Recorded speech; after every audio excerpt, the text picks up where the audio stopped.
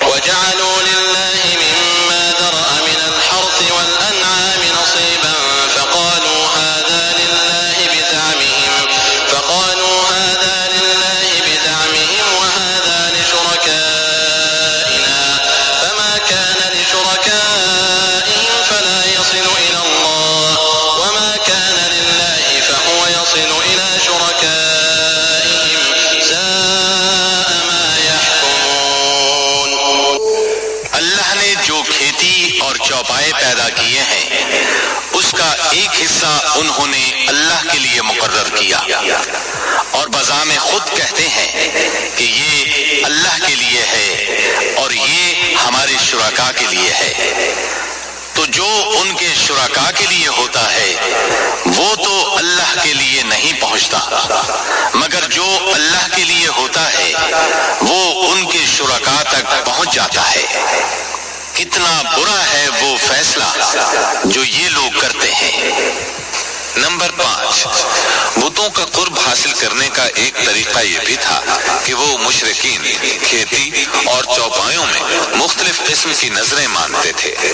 اللہ تعالیٰ سورہ انعام کی آیت 138 میں فرماتے ہیں، وَقَالُوا هَٰذِهِ أَنْعَامٌ وَحَرْثٌ حِجْرٌ لَا يَطْعَمُهَا إِلَّا مَن نَّشَاءُ بِزَعْمِهِمْ وَأَنْعَامٌ حُرِّمَتْ ظُهُورُهَا وَأَنْعَامٌ لَّا يَذْكُرُونَ اسْمَ اللَّهِ عَلَيْهَا افْتِرَاءً عَلَيْهِ۔ ان مشرکین نے اپنے خیال پر یہ بھی کیا کہ یہ چوپائے اور کھیتیاں ممنوع ہیں، انہیں وہی کھا سکتا ہے جسے ہم چاہیں، اور یہ وہ چوپائے ہیں جن کی پیٹھ حرام کی گئی ہے، یعنی نہ ان پر سواری کی جا سکتی ہے اور نہ سامان لادا جا سکتا ہے۔ اور کچھ چوپائے ایسے ہیں جن پر یہ لوگ اللہ پر افتراء کرتے ہوئے اللہ کا نام نہیں لیتے۔ یہ تھے ان کے عقائد۔ انہی جانوروں میں بحیرہ، صائبہ، وسیلہ اور حام تھے۔ سیرت نگار ابن اسحاق کہتے ہیں، بحیرہ صائبہ کی بچی کو کہا جاتا ہے اور صائبہ اس اونٹنی کو کہا جاتا ہے جس سے پے در پے 10-12 مادہ بچے پیدا ہوں، درمیان میں کوئی نر نہ ہو۔ ایسی اونٹنی کو آزاد چھوڑ دیا جاتا تھا، اس پر سواری نہیں کی جاتی تھی، اس کے بال بھی نہیں کاٹے جاتے تھے، اور مہمان کے سوا اس کا دودھ کوئی نہیں پی سکتا تھا۔ اس کے بعد یہ اونٹنی جو مادہ بچہ جنتی اس کا کان چیر دیا جاتا اور اسے بھی اس کی ماں کے ساتھ آزاد چھوڑ دیا جاتا، اس پر سواری بھی نہ کی جاتی، اس کے بال نہ کاٹے جاتے اور مہمان کے سوا کوئی اس کا دودھ نہ پیتا۔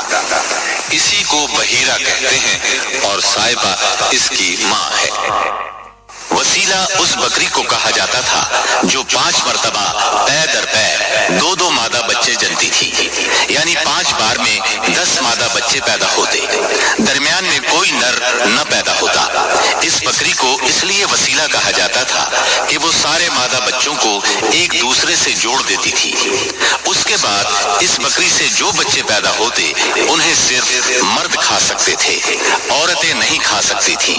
البتہ اگر کوئی بچہ مردہ پیدا ہوتا تو اس کو مرد عورت سبھی کھا سکتے تھے۔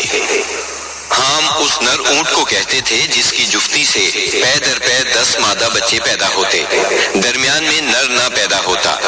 ایسے اونٹ کی پیٹھ محفوظ کر دی جاتی تھی، نہ اس پر سواری کی جاتی نہ بال کاٹے جاتے بلکہ اسے اونٹوں کے ریوڑ میں جفتی کے لیے آزاد چھوڑ دیا جاتا، اس کے سوا اس سے کوئی اور فائدہ نہ اٹھایا جاتا۔ عرب اپنے بتوں کے ساتھ یہ سب کچھ اس عقیدے سے کرتے تھے کہ یہ بت انہیں اللہ کے قریب کر دیں گے اور اللہ کے حضور ان کی سفارش کر دیں گے۔ چنانچہ مشرکین جو کہتے تھے، قرآن کریم میں اللہ تعالیٰ نے سورہ زمر کی آیت نمبر 3 میں اس طرح تذکرہ کیا ہے،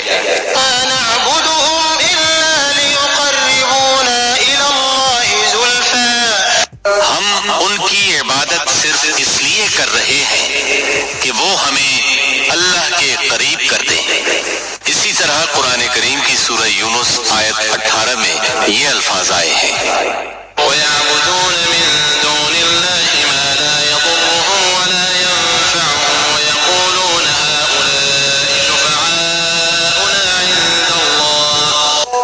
یہ مشرکین اللہ کے سوا ان کی عبادت کرتے ہیں جو انہیں نہ نفع پہنچا سکیں نہ نقصان، اور کہتے ہیں کہ یہ اللہ کے پاس ہمارے سفارشی ہیں۔ مشرکین عرب کاہنوں، عرافوں اور نجومیوں کی خبروں پر بھی ایمان رکھتے تھے۔ کاہن اسے کہتے ہیں جو آنے والے واقعات کی پیش گوئی کرے اور جو چھپے ہوئے رازوں کے جاننے کا دعویٰ کرے۔ نجومی اسے کہتے ہیں جو ستاروں پر غور کر کے ان کی رفتار اور اوقات کا حساب لگا کر پتہ لگاتا ہے کہ دنیا میں آئندہ کیا حالات و واقعات پیش آئیں گے۔ ان نجومیوں کی خبروں کو ماننا دراصل ستاروں پر ایمان لانا ہے۔ مشرکین میں بدشگونی کا بھی رواج تھا، اسے عربی میں طیارہ کہتے ہیں۔ اس کی صورت یہ تھی کہ مشرکین کسی چڑیا یا ہرن کے پاس جا کر اسے بھگاتے تھے۔ اگر وہ دائیں طرف بھاگتا تو اسے اچھا شگون خیال کرتے، کامیابی کی علامت خیال کرتے اور اپنا کام کر گزرتے۔ اگر وہ بائیں طرف بھاگتا تو اسے نحوست کی علامت سمجھ کر اپنے کام سے باز رہتے۔ اسی طرح اگر کوئی چڑیا یا جانور راستہ کاٹ دیتا تو اس کو منحوس خیال کرتے۔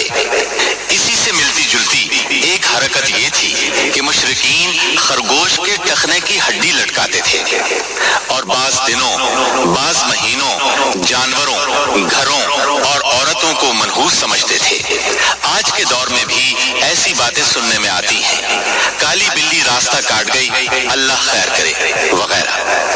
قریش کی ایک بدعت یہ تھی کہ وہ کہتے تھے ہم سیدنا ابراہیم علیہ السلام کی اولاد ہیں، حرم کے پاسبان، بیت اللہ کے والی اور مکے کے باشندے ہیں۔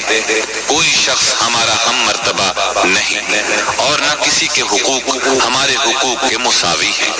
اسی لیے یہ لوگ اپنا نام ہمس یعنی بہادر رکھتے تھے، لہذا ہمارے شایان شان نہیں کہ ہم حدود حرم سے باہر جائیں۔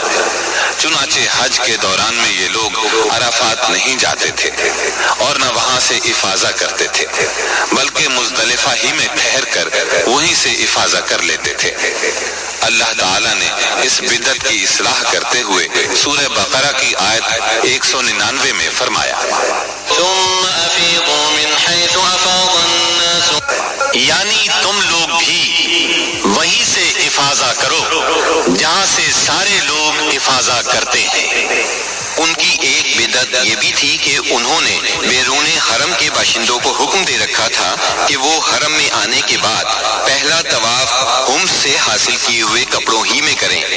چنانچہ ان کا کپڑا اگر دستیاب نہ ہوتا تو مرد ننگے طواف کرتے اور عورتیں اپنے سارے کپڑے اتار کر صرف ایک چھوٹا سا کھلا کرتا پہن لیتی اور اسی میں طواف کرتی اور دوران طواف یہ شعر پڑھتی، اليوم يبدو بعضه أو كله وما بدأ منه فلا أحله۔